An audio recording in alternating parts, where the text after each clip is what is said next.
Hello there, and welcome to Gooner U, where there are no degrees because the learning never stops.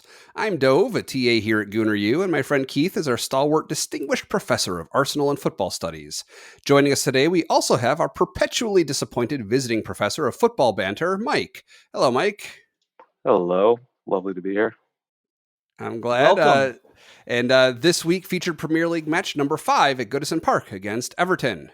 So before we get to that, let's get right into it with our CONMEBOL update for round 2, match week number 2 of the World Cup qualifications. So Argentina had an interesting outing. So Messi, it turns out, was not able to play after all, and he did end up missing his Miami match this week as well. I hope he's doing okay. I haven't delved too much further into that yet. But Argentina did well without him. They beat Bolivia 3-0, which I guess is a reversal from the last time they played each other and lost 6-1. So, so yeah, it was a good round for them. They scored 2 goals in the first half with a third right near the final whistle. Bolivia got a red card in the 39th minute, which certainly didn't help things for them. Goals were scored for Argentina by Enzo Fernandez, Nicolas Tagliafico, and Nico Gonzalez. Their next match will be during the next international break on October 12th versus Paraguay. So that's what I have to report there. Yes, official team of the show, Bolivia. I can't say I'm surprised at that result. Our official, unofficial team. Argentina's pretty good. That's the lesson for them, I think, out of the window. Yeah. Yes, meanwhile, Los Cafeteros, Colombia, a very professional draw, a scoreless draw at Chile, which, if there's a basic process to qualifying, it's win at home and draw on the road. And Chile is one of those teams who's probably going to be right about with Colombia they're not Brazil, Argentina, or even a Uruguay at the top of South America, but certainly a team that is going to be in the mix together. So that's a good result to get a point away to Chile. No goals scored, so having not watched the game, I really can't say anything else about what happened.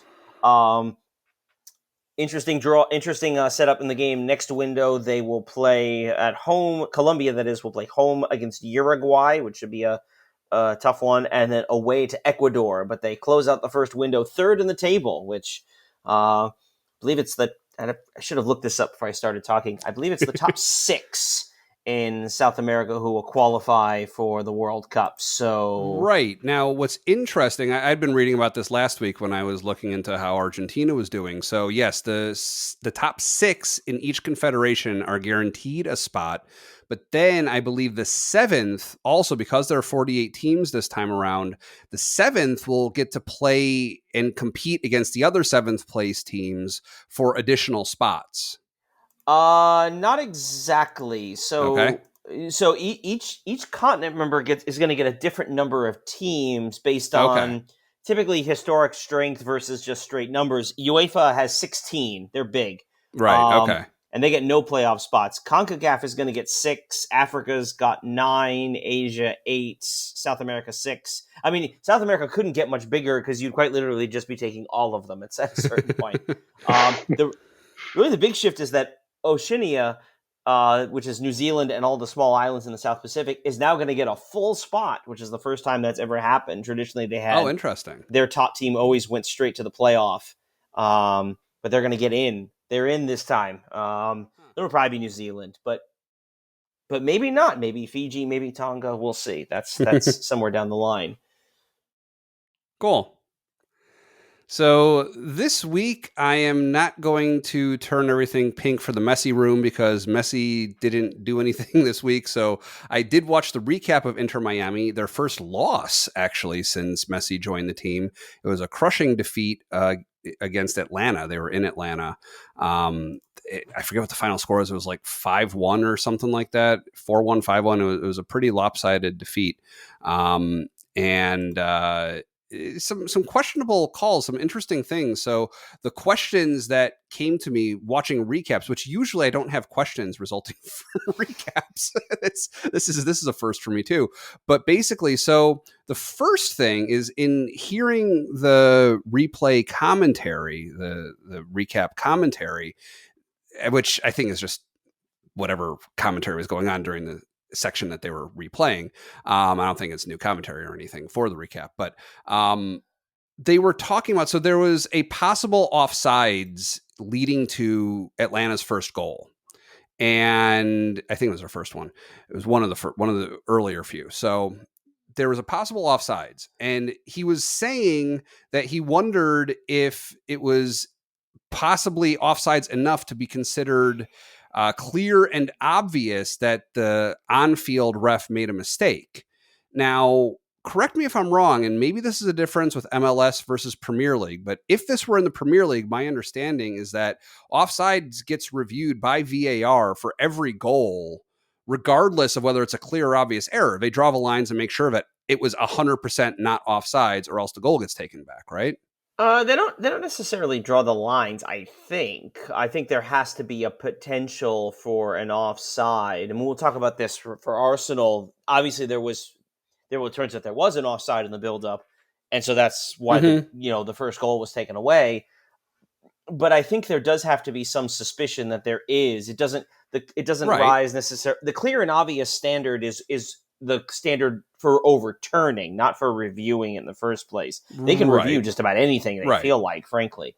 But so even to override a decision on the field about offsides leading to a goal, that would still need to be a clear and obvious error on the part of a linesman? Right. Now, okay. I have to say, I haven't actually watched a lot of the MLS games recently, mostly because New York City's terrible, and just hasn't been worth watching. But I suspect they do the line drawing the way they do in the Premier League, but I have to say I don't remember actually the last time I saw an offside conversation or controversy. So I don't quote me on that. Yeah. Okay. Because I mean, to be fair, it's so confusing nowadays. I told you guys I don't watch a lot of MLS, but even with the Premier League, I never know what the hell's going on. I feel like every week it's different. What's clear and what's obvious. Why they overrule stuff. Why do they look back at it? It's always just it's too hard to follow these days. Well, yeah, I mean, you're also dealing with the fact every league has their own rules, and it's technology, and so it would be surprising to me if clear and obvious were required, though, for VAR to call offsides when the on-field ref didn't. Only because that would eliminate the fingernail offsides situation, right? Because that isn't a clear and obvious mistake. If his entire body except his fingernail was onside, then that wouldn't be a clear and obvious error that you would expect the linesman to make with the naked eye, right? Well, once they, at least in the Premier League, and again, because that's what's fresh in my mind, right? Once they go to drawing the lines are the lines. It doesn't matter. The clear and obvious standard isn't there. The clear and obvious standard generally applies to penalties in the box, or theoretically red cards. So once you've made the decision, we're checking for offside. They draw the lines, and the lines are the lines, and that's right. it. If you're offside, we saw that against United, and then we saw it against Everton. Once they draw the lines, that's it. And it doesn't matter even if it's just that fraction. We drew the lines. Okay. We can't pretend otherwise. So I think where I'm landing with this is we don't know the rule in MLS, and it's maybe different than the Premier League. And I think from what I'd seen in that recap, if that happened in the Premier League, I think they would have drawn lines and told us conclusively whether or not it was offsides, because there was a possibility. It was not clear and obvious that it wasn't offside. Like there was a possibility in that play. So, okay, that's something we'll have to dig into. And that clear and obvious language it's a language that gets used just about every sports league. The NFL uses the same standard for if you watch professional American football. But to me, this is a larger conversation we can have another time about the philosophical angle of what is replay for? Is it for getting every call exactly right, or is it for overturning clear mistakes? I mean, I still remember. Mm-hmm. I'm old enough. I'm sure we're all old enough to remember. Obviously, Dove, you weren't watching football. I mean, one of the plays that drove the impetus of replay in the NFL was a player scored a touchdown. The ball was never close to the line, but the referee saw the helmet cross and thought that was the ball and called it. I mean, the replays clearly showed the ball wasn't close and it was just his helmet. But it's when we say clear and obvious, that's what we're thinking of. Mm-hmm. But once you bring the cameras in, now you start to judge these fine margins. And now no one in professional football knows what a catch means, but that's for a totally different podcast. We don't have time for that. Well, yeah, at this point, it's almost you just want AI to take over and just have a kind of supercomputer to determine everything, so we can just stop talking about how these corrupt officials who are just making up terms to keep the funding going, just so they can just get out of the job and we can move on with our lives and watch football. Because honestly, like, it's even this thing in the Everton game, which we'll talk about. Mm-hmm. It's just it sort of drives me crazy. I think it drives everyone crazy. Yeah. That we all have to talk about what's clear and obvious and what determines an offside. It's like all of a sudden everything's just turned upside down. Well, yeah, I think everybody would love, like, God would be the perfect referee, right? Like, omniscience and unbiased completely. Amen. I think that's maybe what we project onto AI is like it could be that, right? But yeah, I guess we'd have to say it's certainly how some of the referees think of themselves. So 100%. That's insane. So the other question that came out of this 7 minutes that I watched of the Miami match was, I think this was actually the first goal that they scored where it bounced off the inside edge of the left goal post, and it bounced in a way that it went like parallel to the goal line as it very slowly, like subtly kind of maybe crossed before the keeper cleared it. And it was a question of, did it fully cross the line or not? And I was just thinking, in the Premier League, this wouldn't be a question. Hawkeye would tell us it either crossed the line or it didn't. So it seems to me MLS doesn't use Hawkeye, I guess. I don't think so. I feel like that is a Premier League decision. I feel like that's Premier League only. I'm not even sure Europe does. I guess we'll find out. We have the Champions League this week. Free preview. But I don't know, actually, if even Europe does. It's a little shocking that it's not all uniform, though. Because I think they introduced it a couple of World Cups ago. So you would think it would be... yeah. It hasn't been very long. I think they say it's always a question of, like, the number of cameras you need for it. I guess. I admit this is totally beyond me, so... And England's always weird about this. They have this weird conservatism, like, well, if we can't do it at every level of the game, then we can't do it at all. It's like, no, the Premier League is worth doing this. Right. Okay. I'm just an American. What do I know?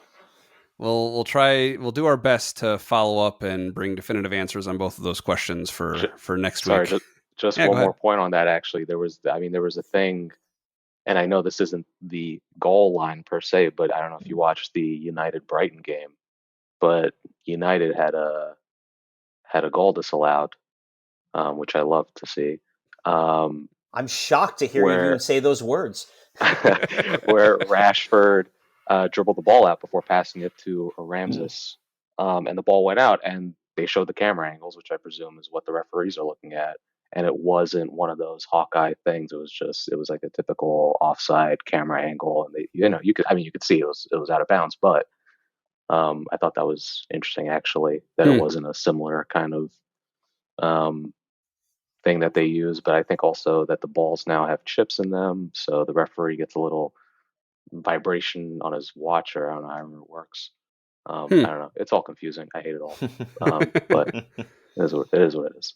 Interesting. I never heard that. I knew about the chips and the balls, like for World Cup and for judging offsides automatically. They have the semi-auto VAR for the World Cup, and they use the chips and the balls to detect when the ball was struck to determine whether there was anyone in an offside position at that time. But yeah, cool.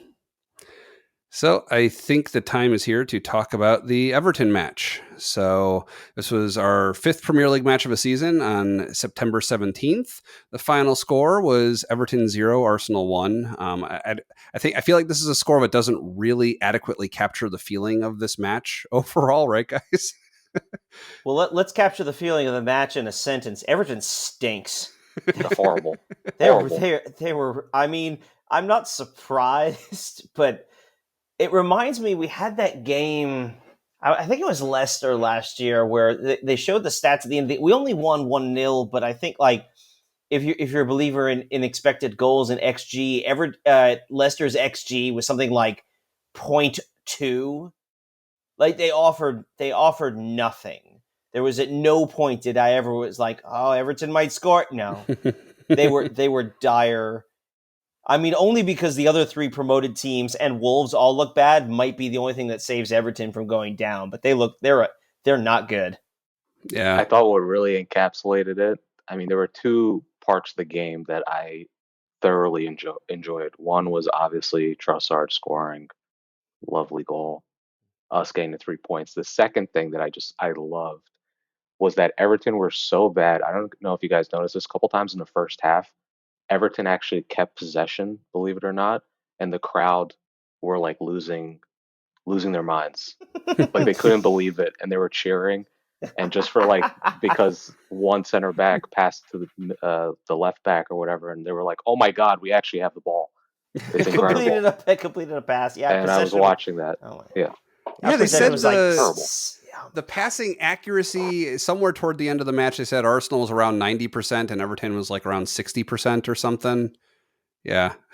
Yeah, they are dire, which is a shame. I mean, I don't have Everton's not a club I have very strong feelings about. I know there are a few Arsenal fans who have thoughts about Everton. I don't know, maybe Mike's one of them, but I there's a part of me that's kind of ashamed that Everton, who used to be, and I'm sure Mike remembers this too, there was the big 4, and then Everton was like they were almost there. They were almost going to break in, but they never could quite get there. And now just to see them the way they are is just it's kind of disappointing.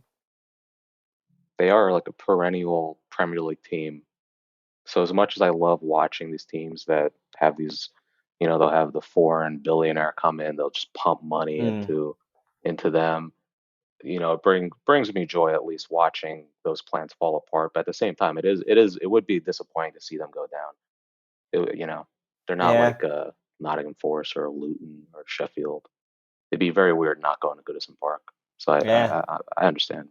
Yeah. Although given our record against there, I won't be upset that we don't go if we don't have to go back there for a year or 2. It's not the worst thing.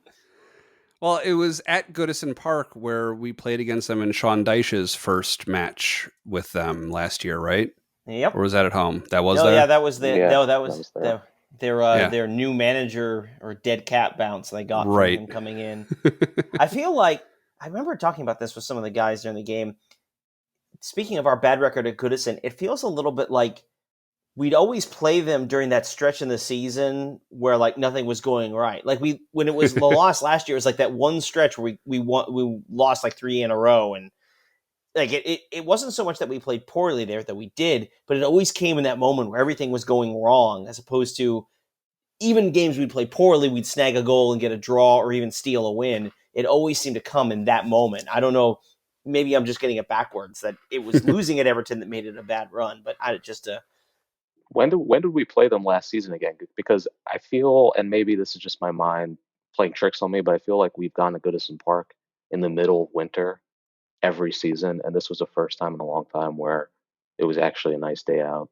Yeah, maybe it was. I'm pretty sure it was in March because I remember it was while I was on vacation in Disney World. I remember talking about it in the hotel room, talking about that match. So it would have been in March. Well, no. So I just so we were in Goodison in early February, but we played them at home on March 1st. And one of those games was the one. Now that I'm looking at it, one of those games was the one that was rescheduled because of the Queen. Right. Death. So at Everton, I'm looking at it now. Right before that, we lost to City in the FA Cup, drew Brentford afterwards, and then lost to City in the league. So it was right in that stretch where we were just kind of struggling, and then we won 4 in a row right after that, including Everton again. So, yeah. So the first remarkable thing came before the kickoff when I saw, David Raya is in goal. This is happening fast. Okay. Seeing Ramsdale sitting on the bench. What did you guys think about Raya during this match? Well, he didn't really do a whole lot. He didn't have a lot to do. Yeah. It was interesting. There were really 2 switches made from the last game. The Raya one, and then also Kai Havertz was dropped for Fabio Vieira. And I was listening to the Arscast earlier today, and they sort of made the comment that sort of inadvertently either one of those switches would have been a pretty big story on their own, but doing them together kind of takes a little bit of the sting out of both of them. I mean, my first instinct now, knowing that we have Champions League coming up, my first instinct was you put in Raya now and you play Ramsdale in the Champions League. Like Nketiah started, we'll probably see. I'm hoping we see Gabriel Jesus in the Champions League. I would bet. I almost would bet real money on it that we see Kai Havertz in the Champions League. So Fabio Vieira gets the start here. You wonder how some of that rotation, the idea of rotation, is playing in. But Raya wasn't going to be here just to sit on the bench. He came here to play, and here it is. He played. Yeah. Maybe we'll talk about this a little bit more post-show, but I actually made my first substitutions this weekend. It was our first U8 match, so it was actually like they paused the game every so often. We actually made substitutions, so they were not strategic in any way. I try to be as fair as I can and make sure every kid played about the same amount of time. It's the youth soccer line change. Everybody just comes on. Everyone else comes on. Yeah. But anyways. Not to derail us too badly. I did see something on Twitter, though, and I will say the problem with Twitter is you never really know if this is true or not. But I did see something that Raya actually caught the most amount of crosses last season, or something along those lines. So I did notice him catching it in this match, actually, more than I've noticed Ramsdale doing so. Yeah, and I there was one instance I remember where whatever they crossed the ball, it was a nothing cross, but he grabbed it, and there was something about the way he grabbed it. I was like, oh, nice, I like that strong grab, assertive, and then he quickly looked up, and look, not to say Ramsdale doesn't do it, but he looked up and he just pinged the ball to Saka right after.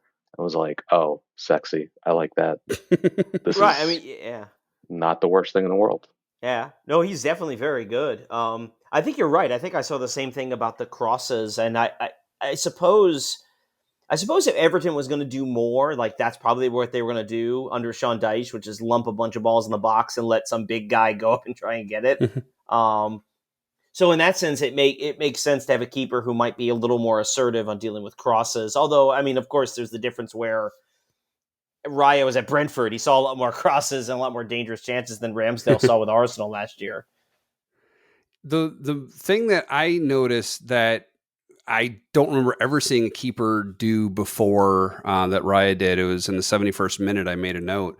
The ball was wide of the 18-yard box. Raya came like all the way to the touch line and headed it out of touch to clear the ball, which was an interesting choice. I think he may have found himself exposed or something and just did what he could to make sure that it didn't come back to bite him or something. But that I don't know if that was a good thing or a bad thing. But I think he was trying to do like a flick over the guy pressing him or something like that. Maybe I'm not remembering correctly, but I feel like he sort of tried bringing it down with his foot. It had a little bounce, and he was just like, "All right, screw this. I'm not." Okay, yeah, could be. I'm not going to be eaten alive online this weekend. Like I'm not doing that. Sometimes just kick it away, and we'll deal with it later. Yeah. Yeah. Old school British goalkeeping. Right. So the first really major event from the match was in the 19th minute. Martinelli scored with an assist from Fabio Vieira, but it was taken back due to an interesting offside call during the build-up. What was notable to me about it was Nketiah. It was, I think, one or two passes back from the assist that made the goal.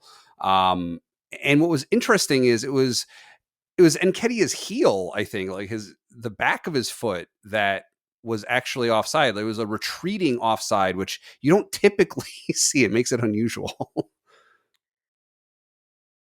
Yeah, you'll get those now and again. I mean, it was the right call, which is a real shame, in part because that pass from Vieira to Martinelli was outstanding. Gorgeous.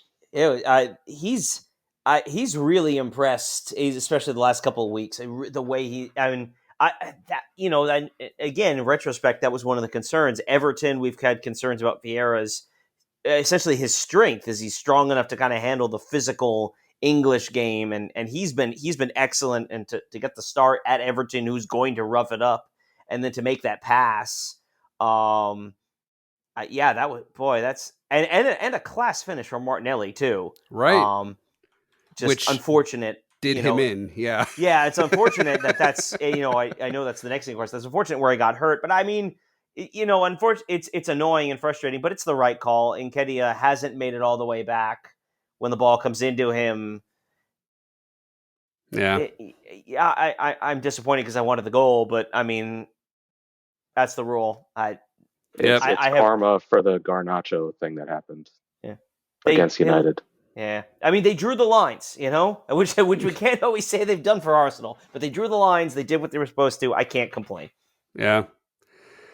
It may have just been me not remembering it from in the past, but I thought it was new. The way that they drew the lines was interesting. They actually shaded the field so that beyond the last defender was kind of dark and shaded down, and then the in-play area was brighter. And so you could see that when they drew the line on Nketiah's heel or whatever it was, that it was in the dark area, like making it extra obvious that it was where it shouldn't be. I thought that was a good visualization I don't remember seeing before.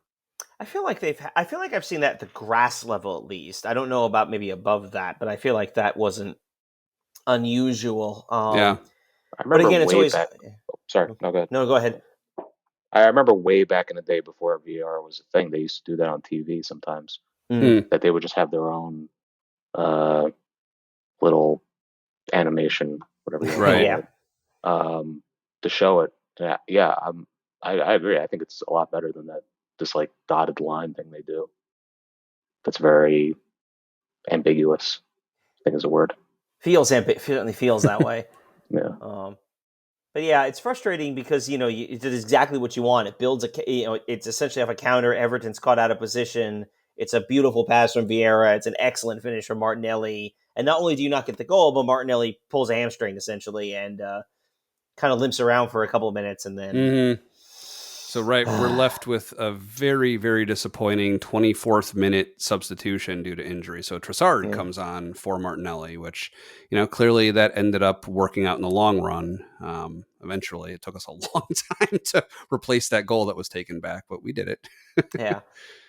And I thought Trossard, I mean, that's the early substitution always makes things a little weird. I thought Trossard took a little while to grow into the game. I thought, overall, I thought everyone was pretty good, mostly, again, because Everton didn't do a whole lot. But I thought Trossard was probably the guy who took a while to really get there. But once he really got bedded in, he was right there buzzing around with everybody else. I mean, it really is incredible just how interchangeable they are. I mean, Zinchenko is sort of central to all of that. And the way I remember one time just looking up and he was doing a back and forth with Ben White on the right side. And I was like, on the left, I was like, wait a minute, where's Saka? What's going on? Why is Zinchenko over there? But yeah, they really do just shuffle around so much. And Trossard can really do that. And, not that Martinelli can't, but it feels like he's definitely more of a left wing guy, as opposed to Trossard, who really can play anywhere on the front line. But yeah, it's interesting. I mean, I know usually Trossard comes on, if he hasn't started, he comes on as a late substitution very often, and he hits his stride immediately. Like his effect can usually be felt right away on the match. He must have just been unprepared, I guess, like just, not not in the mindset to hit the pitch yet or something. Yeah, 24 minutes, you're not supposed to come on. No. There was this thing I noticed this weekend, not just with Arsenal, but with all the teams, all the games I watched. It felt like after this particular international break, a lot of players took a long time or didn't even hit their stride. And I think it's just that early international break in the beginning of the season where you're not maybe getting enough game time. Yeah. You don't really have that confidence, and then you got to go fly to whatever corner of the world. Right. And it is tough coming on, in that kind of instance. Yeah. And that is like the one thing, because I think when Trossard started, I think at Fulham maybe he started, and he was just terrible. It was just one of those things where he wasn't really playing, and he just, didn't really find his rhythm. So it's good, him scoring that goal. Oh yeah. Especially in a place where I feel like you said, Martinelli's much more of a left winger. It's rare you see him drift to the other side of the box, even when we have a lot of possession. Right. I think it's like really actually perfect timing for that to happen for Trossard, considering Martinelli's probably going to be out for a few weeks now. And Yeah. it's funny you talk about the frequency, because we talk so much, right, about the congestion of games, obviously with the internationals, but even just we're going to do 2 games a week with the Champions League and the Cups and the league and all of that. That's only starting now. We've only been since obviously since August, a little month and a half now. It's just 1 game a week. So yeah, now that we have that, I wonder if you do see guys get a little more regular rhythm, even knowing you may only play 1 game a week. But if you're Jorginho and you play a whole game in the Champions League, okay, well, you're going to play PSV. Maybe you don't play Saturday or Sunday, but then you'll be back the next week. So you can get that rhythm. I wonder if that'll work. Yeah. Yeah, that's something to think about. Before we continue and wrap up our discussion of the match, I would like to take a break to thank our sponsor, Zencastr. So, as Mike can hopefully attest, Zencastr makes things as easy as possible for recording our show. We use it for every episode. All I do is I open up my link in Chrome. I don't even need to open up a link because it's one of the only things I use Chrome for. So I just open up Chrome and it's already open from the last time that I used Chrome. I open it up. Keith does the same. Mike did the same this week. I click record and that's it. It uploads our audio and video when we're all done, and it takes care of the editing for me after that. And that's it. 99% of our video post-production is still taking place in Zencastr. It has some clear benefits for us. So for one thing, it's very easy. And for you guys, keep in mind, it's super easy to record a podcast with Zencastr. You just log in using your browser and start a recording in high quality right away. You can record studio quality sound and up to 4K video with your guests and feel a sense of zen knowing that Zencastr's multi-layered backups ensure you always have your recordings in the highest quality, even if the connection is unstable, which is no stranger to us. It is an all-in-one solution, so if you ever thought about podcasting before and thought you might need a lot of different tools and services, well, those days are over. With Zencastr's all-in-one podcasting platform, you can create your podcast all in one place and distribute to Spotify, Apple, and other major destinations. They also have a new iPhone app, so if you don't have a computer handy, recording from the field, whatever the case may be, you can use that instead, so you can be even more mobile than ever before. So if it sounds good to you, you want to start your passion project, go to zencastr.com/pricing, use our code GOONER, GOONER, and you'll get 30% off your first month of any Zencastr paid plan. You can also use the special link that we have in the show notes or in the YouTube description. And I want you to have the same easy experiences that we do for all of our podcasting and content needs. So it's time for you to share your story. Thanks to Zencastr. Okay. So the second half, I'm kind of light on notes for this match. I feel like it was a lot of build up and shoot, and it goes wide, build up and shoot, or, just goes over the crossbar, whatever it was. We had attempts, we had one really nice one from Vieira's, like a one-timer that kind of bounced to him, and it just went a little bit wide of the post. But was there anything else you guys wanted to touch on? I did want to bring up Vieira again. Yeah. Because I was really happy to see him start. I feel like this season has been really good to see that it's clear that he's been with the team for a year. Mm-hmm. He's got a lot of confidence, and you need a little bit of that FU mentality of that, give me the ball, let me do something here, which, like, all of a sudden, out of nowhere, after one season and another preseason, he all of a sudden has, and he took like 4 or 5 shots that all went over the bar, but it was actually good to see. I quite liked it because it showed he had confidence with his right foot, his left foot, different areas of the pitch, and it's better than what we have with Havertz at the moment, who's scared to make a mistake and who's making an easy sideways pass, which is not the worst thing in the world, but you got to have some cojones sometimes in that position and try to make something happen. So I will say I was actually, not that he had the best game ever, but I was impressed with Vieira, that he was trying to make stuff happen throughout the game as long as he stayed on.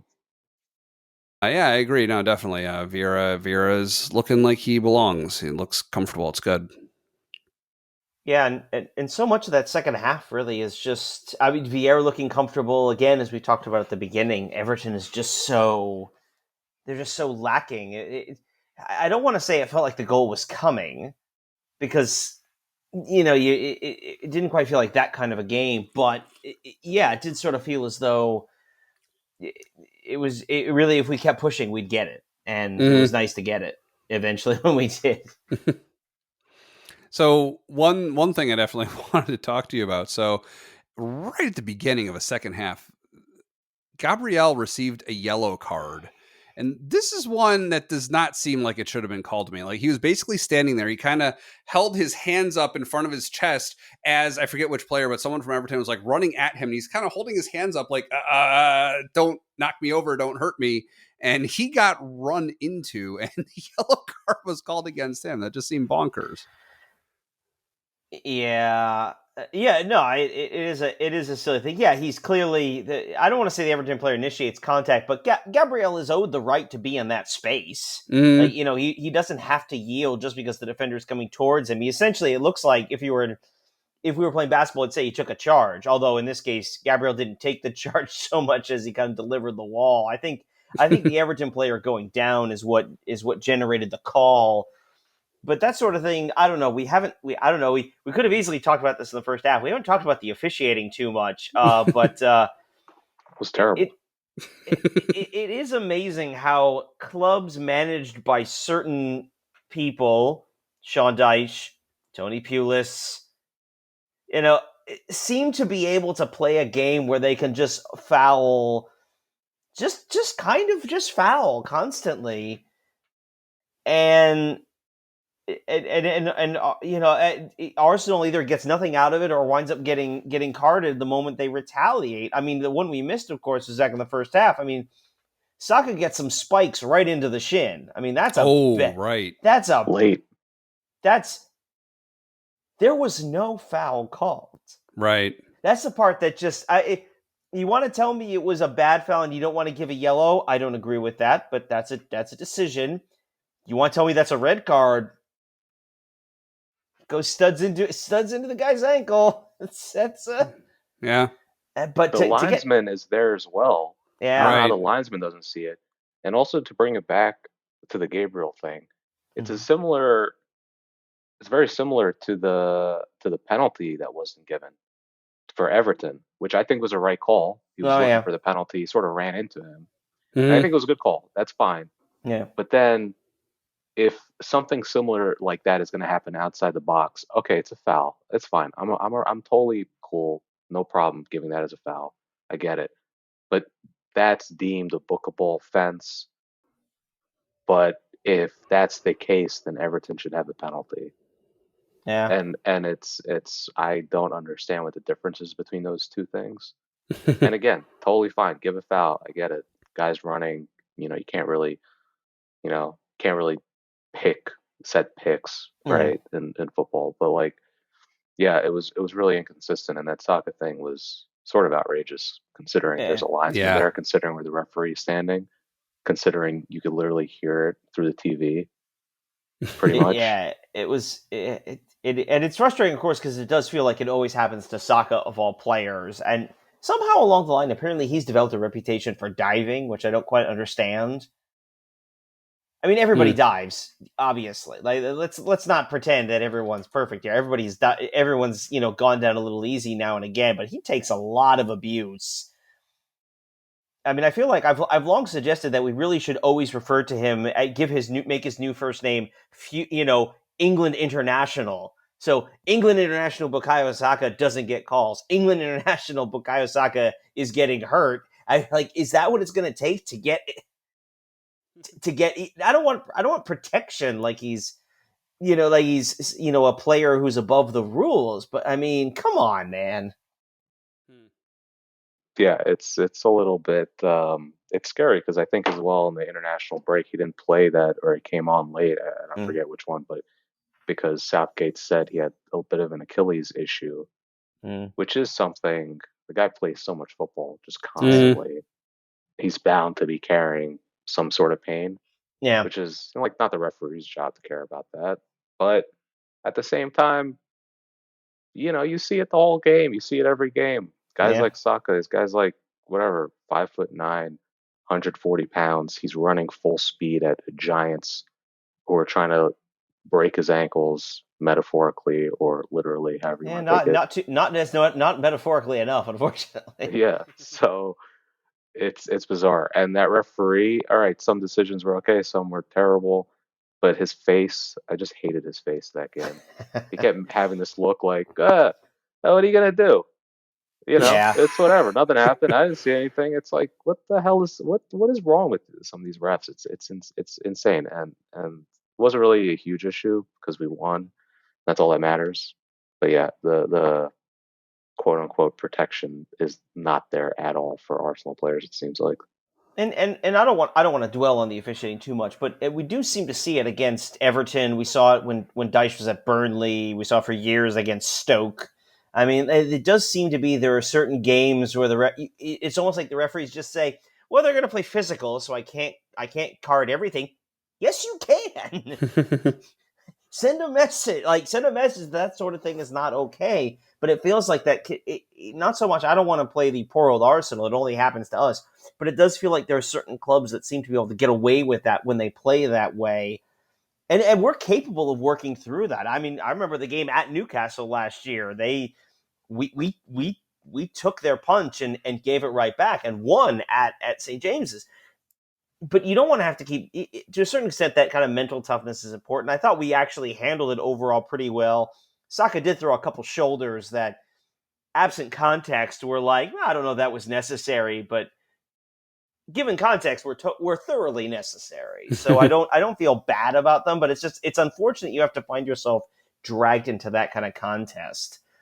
Well, so let me pose a question to you guys, see what your thoughts are. So he definitely erred on the side of not calling things. There were a couple notable exceptions where, yeah, there's like a couple things they called that he probably shouldn't have. But generally, it was a game where I felt like he was just kind of letting them play, where it just wasn't free kicks over and over again. And when it got to be the end of the second half and they announced only 4 minutes stoppage time, the crowd went nuts. Like, what? Only 4 minutes? But that did feel right to me in the context of this game, which really didn't stop a lot. So let me ask you, if you could pick between a referee who is oversensitive and calls too many things, and let's just say, for the sake of argument for this discussion, fairly, calls too many things on both teams fairly, or doesn't call enough things evenly against both sides, which would you prefer in a match?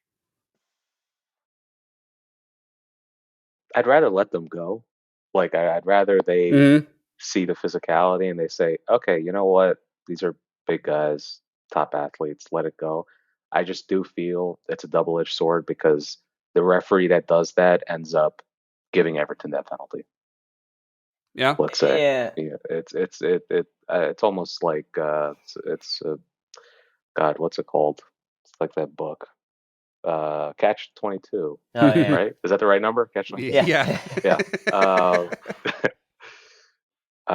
So I mean that's my take, at least. To me, it's the great philosophical question of refereeing. Do you want them to kind of let stuff go, or call it a tight game? Honestly, I go back to what I usually hear every time you hear them ask players. What they just want is some general sense of consistency.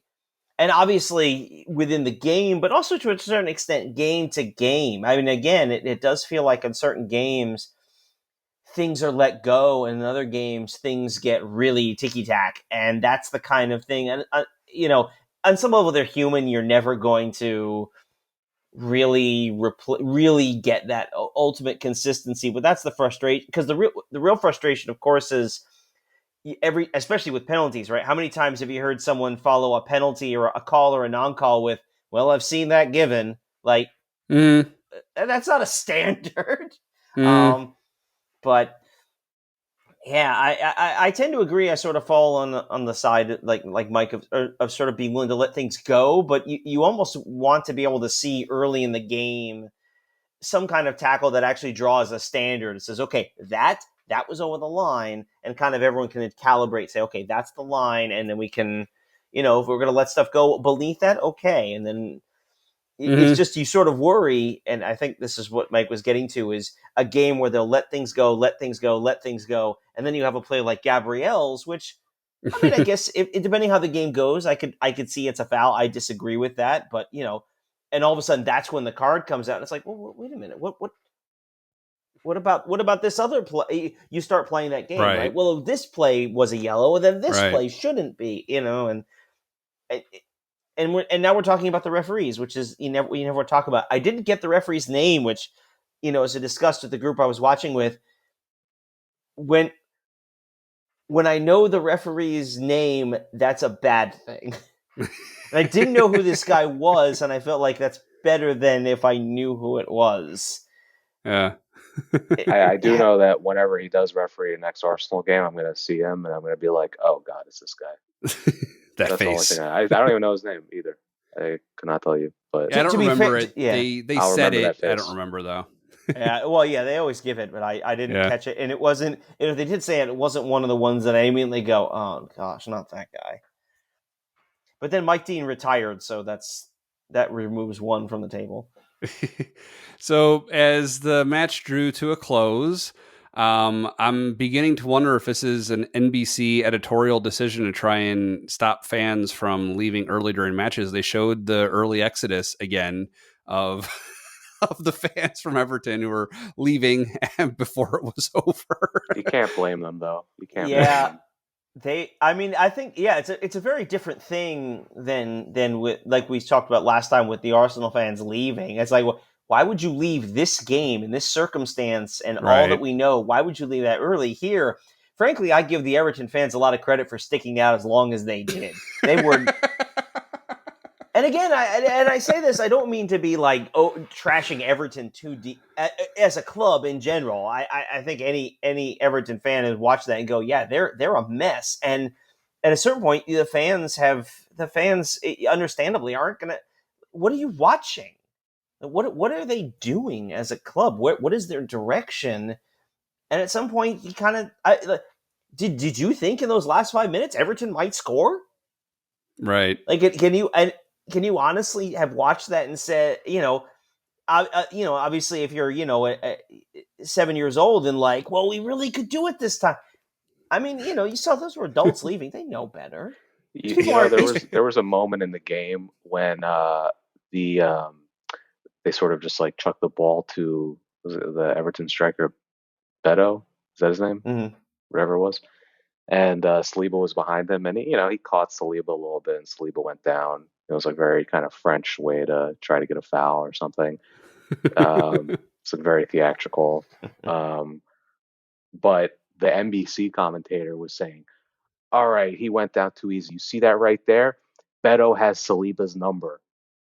They should pump the ball to him, and he can get something, because this is like a typical thing of, the center forward can be really physical with an Arsenal center back, and they'll make something out of it." I mean, this guy was, excuse my language, but this guy was full of shit, because every person in that stadium saw that even in that instance, that didn't mean anything. There was no chance, of them creating something out of that kind of scenario against Gabriel and Saliba, where the fans could rally behind that. And it was like really clear, and you could feel it through the TV. Even if this guy, the commentator, was saying, "Oh, he has his number," like as if the guy's even taking a shot that game or something. I don't know what the hell he was on about, but yeah, I second what Keith said. Like, they're adults. I'm surprised they stayed for the second half. I mean, yes, please. Please run at William Saliba all game. Go ahead. See how that works out for you. Yeah, it was one of the most ridiculous comments I've heard all season yet. I mean, so the fun thing for me is I watch these games in the bar with a bunch of people. So I rarely hear any of the commentary. Chances are, if we hear the commentary, it's because it's one of those early kickoffs where it's 6 a.m. and there's only a handful of us there, and not a lot's going on in the game, and everybody's just kind of quiet because I'm like, I need my coffee. I don't need to so.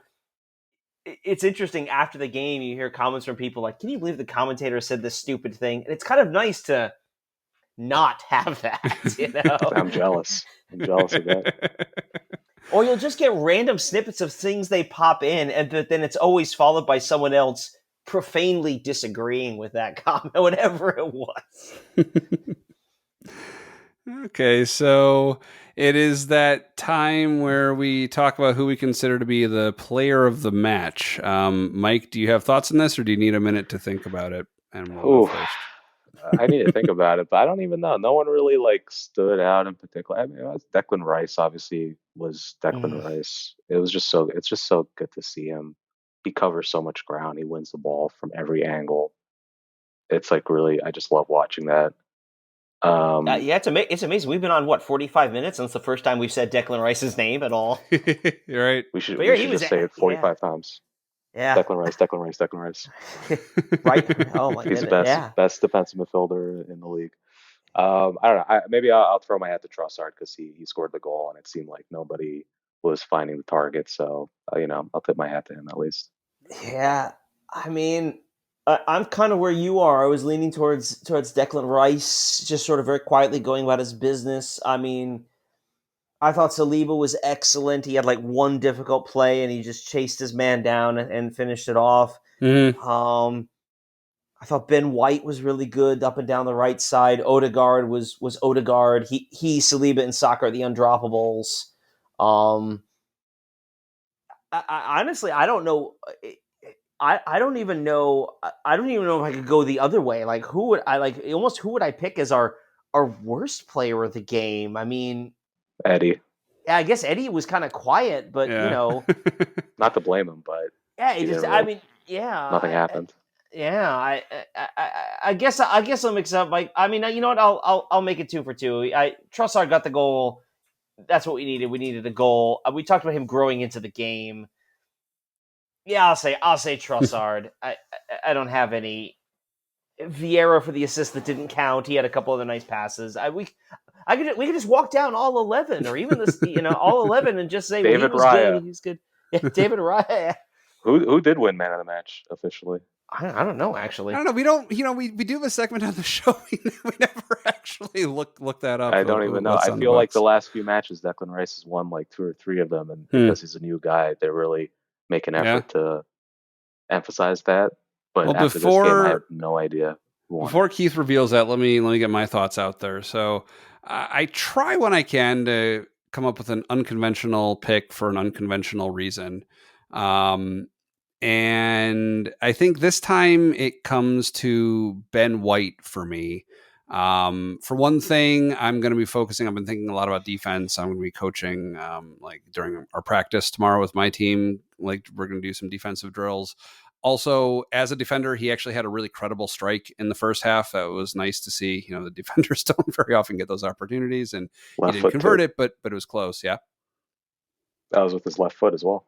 Okay, yeah, I didn't notice that. Yeah, and then a few minutes after that, he had a block that he made in the other team, or not in their own half. He had a block that he made that he uses butt for, and I think that deserves a mention. So I'll go with Ben White and his butt block. I actually like that because also now that he's playing back at right back, he had a lot of overlaps with Saka. Yeah, and you could just see that kind of thing from last season coming back again. I mean, it was definitely just nice to see that. It was definitely something they missed in those first couple of games when they were doing that thing with Thomas Partey at right back, and it was, you could tell on the right side wasn't quite clicking. Yeah, he and Saka and Odegaard too, the 3 of them on that side. Just for the record, we've never looked this up. According to the Premier League's fan vote for the game, had Saliba as man of the match. So, and Trossard Trossard received the second most votes. Right. Also, a handful of Everton players, including James Tarkowski and Jared Branthwaite, all received votes, which I don't understand. But I mean, I will say, from an Everton fan's perspective, Tarkowski, I think is his name, Tarkowski, yeah. I think they're pronouncing the W as a V. I think during the commentary, but probably. But yeah, it's not unheard of, Kivior. No, he was probably their best player of the match. He was very active in blocking and a lot. He undermined us the most. I feel like as little as they undermined us overall, I feel like he was their most active. So I could see from the Everton side where that would come from. So the only comment I'll follow that up with is that Tarkowski played for years for Burnley. And the fact that he's now at Everton and is now under Dyche, their man of the match, tells me everything I need to know about where Everton is right now. which like old Burnley is probably on their way to the championship. Okay. Yeah, I even saw because they played today, Nottingham Forest and Burnley, and I was looking at the squads, and I saw Chris Wood's name, who he's actually scored an equalizer against someone earlier in the season, like the last few minutes.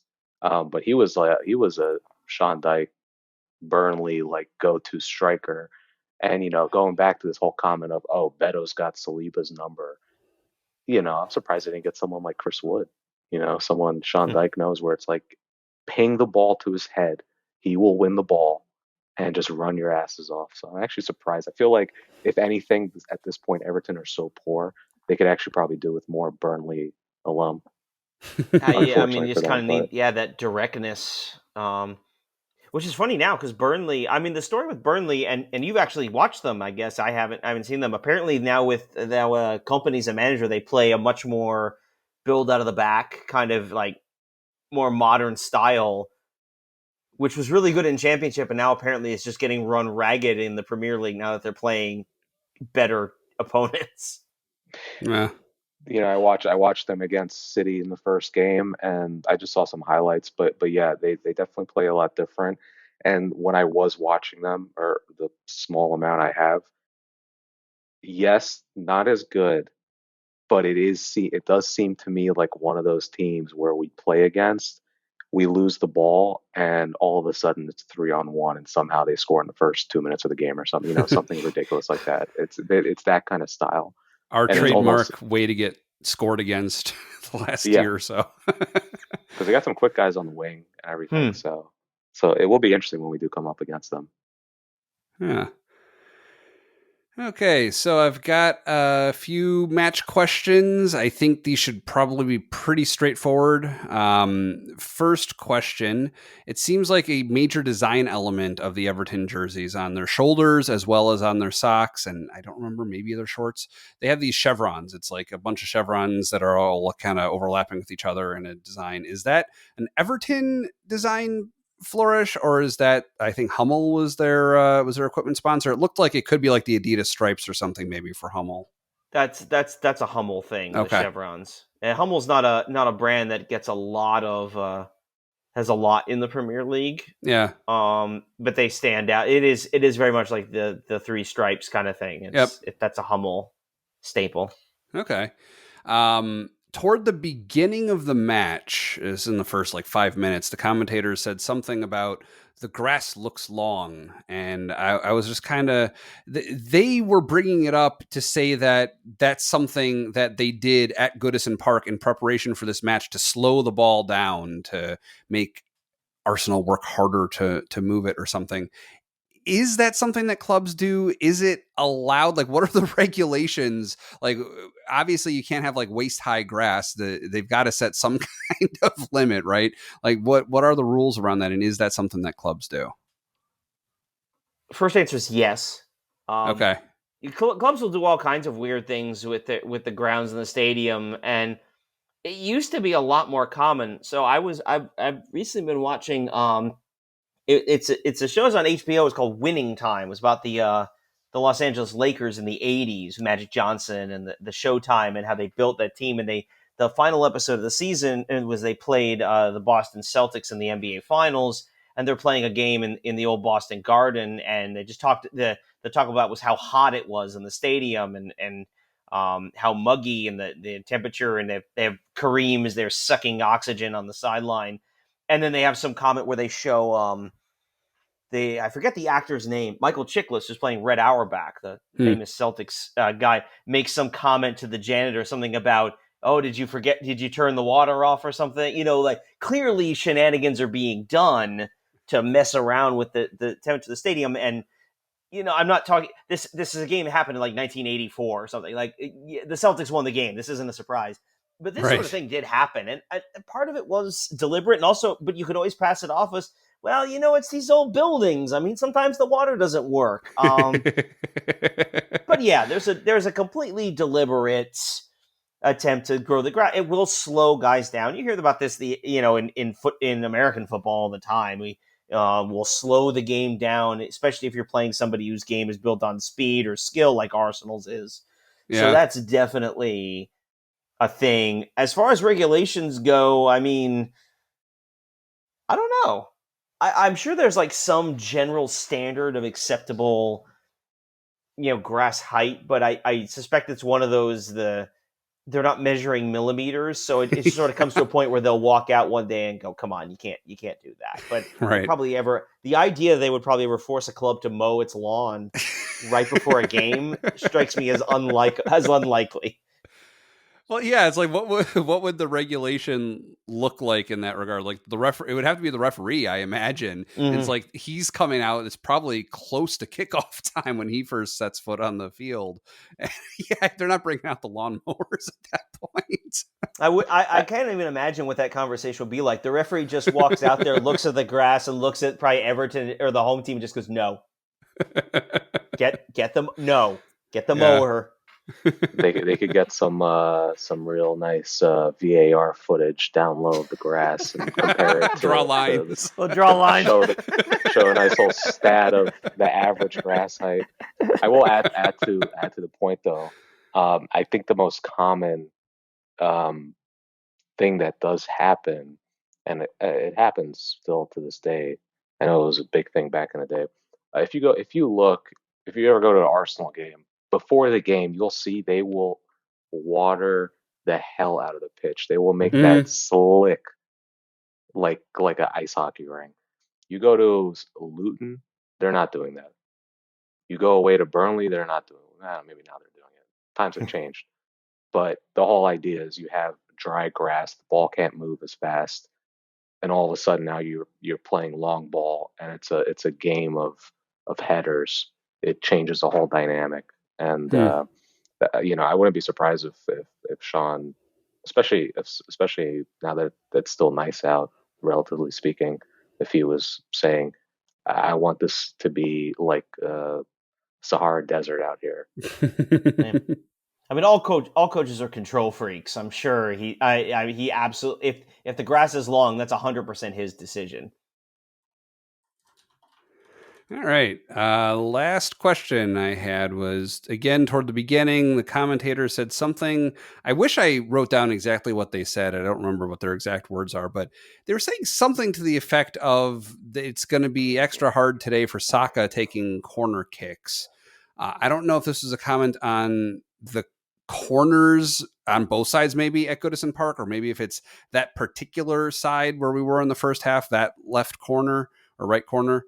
But yeah, what is there something to know about Goodison Park in that regard that you're aware of, either of you? I did hear that comment when I was watching a game where whoever one of the commentators said that. Yeah. And I don't know, I wasn't really paying too much attention. Yeah. And I just figured, maybe it's a shorter run up than usual. Yeah, I mean, I wasn't sure, but I've noticed at the Emirates, if you see them take corners, it slopes down. So right. The first step or two, they actually have to run uphill. Yep. Which I always thought was a really weird way to take a corner. Yeah. So I don't really know what he was getting at. Well, but yeah, I suppose it was different in a way. What I did notice, and maybe this contributes, maybe this is what they were talking about, but looking at the corners after he said that, it looked like there's like, instead of being this slope like you have at the Emirates, it was almost like a ledge. Like you had like a raised bed that was the field, and then there's actually like a step down where you would almost have to, like, if you wanted to take a longer run, you'd have to hop up over that or something. I wonder if that's maybe what it was.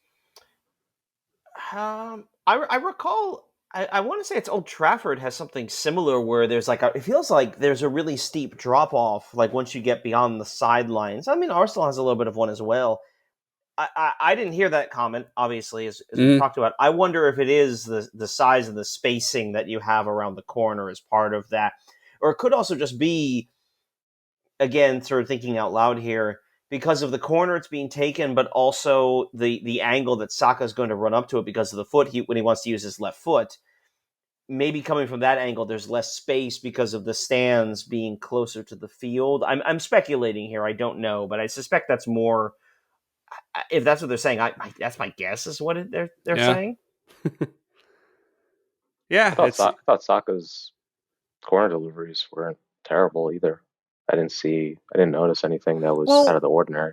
Thinking about it, the comment was actually followed immediately by, or maybe this comment happened after, but Saka had kicked it and it shot too far. It went beyond the goal. And I think they were saying, yeah, that's what we were talking about, or that was what prompted the comment in the first place, that, yeah, it affected him somehow. But we did have an unusually high number of corner kicks in this game also. Well, I mean, that was driven by the possession. We did play a lot of our corners short, and it was interesting. And there was a piece in The Athletic about this. I'll make sure we get the link in there. But they're talking about how that was a deliberate choice to basically roll the ball to Odegaard. And then the article talks about this. What it does is he starts moving, and Everton's defenders, who otherwise are big sturdy guys who can probably beat most of our players out to headers. Everton's defenders are now being pulled out of position. And that's what created openings for potential chances. And ultimately, we saw Trossard's goal came off of that kind of play. So there's definitely a deliberate effort on the part of Arsenal to attack in that way. Yeah. And I sort of love that about Arteta at the moment, because I think I don't know if it was last season or the season before, we were one of the top teams, if not the top team, to score off of corners. And you see him, I feel like there is an actual set piece coach he hired a couple years ago. And if you notice, season by season, we have these different kind of plays. Mm-hmm. And it's really nice to see, because there are times when we're just taking corners for the sake of taking corners and someone just hits it to the first defender. But it's nice, you give it to Odegaard. All of a sudden, Everton players stretch out, and it creates all these openings that you can shoot on goal, as opposed to just whipping it in. And if the ball comes out, to someone else outside the box, well, you have 10 Everton giants just standing in front of you. So it's really good stuff on Arteta's part, I think, and whoever the set piece coach is. He has a name. I just don't know it. I should hope so. Mr. Set piece, something like that. So I did want to talk about my experience during my first coaching of a real soccer match with lines on the field and two different teams playing each other and a referee and all that kind of stuff. However, we've run out of time, so I'm going to leave that as an incentive for you to become a super fan. It is very cheap. I encourage you to look into it. You can click on the link in our show notes or in the show description on YouTube if you want to join. Only $1 a month, and it's well worth it. So we are going to deliver our outro. If you are a super fan, just stick around after the outro to hear all about that. So, Keith, what's up for next week? So next week, Wednesday, triumphant return to the Champions League. Chances are by the time you're listening to this, you will have seen us play PSV. But Champions League is back. I'm excited. And then somehow flying under the radar on Sunday, the North London Derby. Spurs comes to the Emirates. Spurs are feeling good about themselves. They're up near the top of the table. They have the same record we do. Let's hope that's not the case, in our favor anyway, after this weekend. Yeah, that's great. So, time to put their new coach to the test. This very likable man who needs to become an enemy very quickly. He puts on that bird, and that kind of takes care of it, doesn't it? Yeah, and I also should say I refuse to know how to pronounce his name, so I'm just not even going to say it. All right. Well, with that, thanks for joining us at Gooner U. We're on Apple Podcasts, Spotify, and some other places, and we appreciate you subscribing to our show and sharing it with friends. If you're watching on YouTube, and we certainly recommend you do, please like and subscribe. To support the show even more, you can become a Gooner U superfan for ad-free episodes, as well as raw, unedited recordings available the night we record. It's only $1 a month, and there's a link in the show notes to join. Thanks again to Zencastr for sponsoring. You can find a link to them in our show notes or show description, and you can save 30% off your first month of any paid plan. Follow our show on Twitter at GoonerU Show for updates and to ask questions. Again, my name is Dove. You can find me on Twitter at Dove Frankel. With me, as always, is Keith. You can find him in a pub watching Arsenal matches. And thanks again to our special guest, Mike. And you can find him sitting a couple rows over from me whenever I'm working in the office. Thanks for having me, guys. I really appreciate it. Thanks for joining. Next time. Thank you. Come on, you Gunners.